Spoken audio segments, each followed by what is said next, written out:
Bayangkan kalau tu orang kerja, dapat duit 50% beli emas tambah saving. Rasa macam mana? Happy tak? Happy. Rasalah kita kerja ni mengumpul kekayaan untuk diri kita sendiri. Bukan sekadar penat berlari di tempat yang sama. Okey, kita berbalik kepada topik. Kenapa 1 juta yang pertama? Saya meletakkan target 1 juta yang pertama pada umur saya 25 tahun. Waktu tu apa sajalah buku dekat Malaysia ada title jutawan, semuanya saya beli dan baca. Termasuk buku Jutawan Senyap. Buku Jutawan Senyap tulisan Datuk Dr. Rusli Abdullah ataupun Chef Lee, itulah memberi inspirasi saya untuk bebas daripada hutang secepat mungkin. Saya baca pengalaman Chef Lee sampai nak gila disebabkan masalah hutang. Gila dia tu sampai dia stres tu, dia tak tahu apa dah, macam mana dah nak buat. Bank kejar dia, ibarat sekarang Along kejar dia, dia bawa naik basikal, dia pergi Kayuh je, tak tahu nak pergi mana. Sampai itu tak boleh nak fikir Chef Lee pada waktu tu. Saya baca cerita dia. Jadi waktu tu saya ada 5 hutang. Saya fikir sebelum saya jadi sampai level Chef Lee, lebih baik saya cepat-cepat bebaskan saya daripada hutang. Alhamdulillah, umur 27 saya 0 hutang. Alhamdulillah. Tak kaya lagi tuan-puan, tapi hutang tak ada. Kaya tak lagi, tapi hutang tak ada. Lain tuan-puan. Lain, kita rasa ringan je.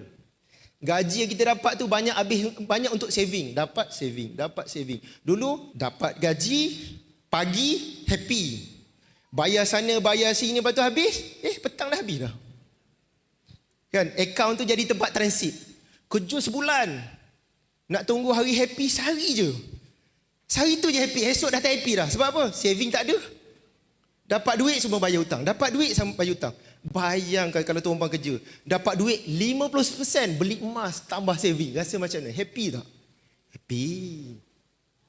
Rasalah kita kerja ni mengumpul kekayaan untuk diri kita sendiri.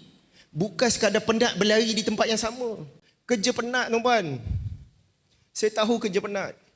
Sebab tu saya tak sanggup kerja lama-lama. Saya kerja 11 tahun dah. 13 tahun, 14 tahun dah saya tak kerja tuan-puan. Penat. Sebab tu saya tak nak kerja lama-lama. Bina 1 juta yang pertama, done. Saya tak kerja sampai mati. Kenapa 1 juta tuan-puan? Ini banyak saya tulis tuan-puan. Tuan-puan boleh follow TikTok saya pun boleh. Banyak ilmu dekat situ. Saya bagi ilmu free tuan-puan dekat saya punya TikTok.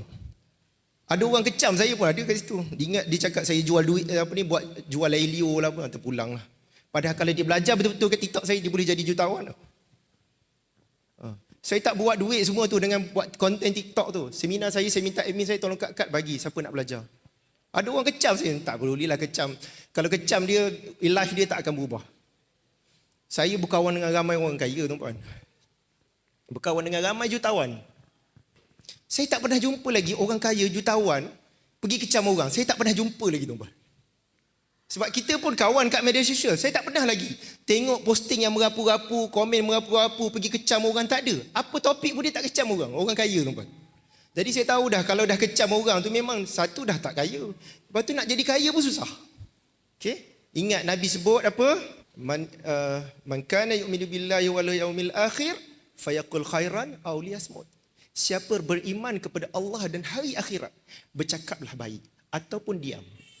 Tak ada benda baik, diam. Apa pun topik, tak ada benda baik, diam. Nabi sebut. Tak ada benda manfaat untuk kita cakap, untuk kita komen, diam. Nabi sebut.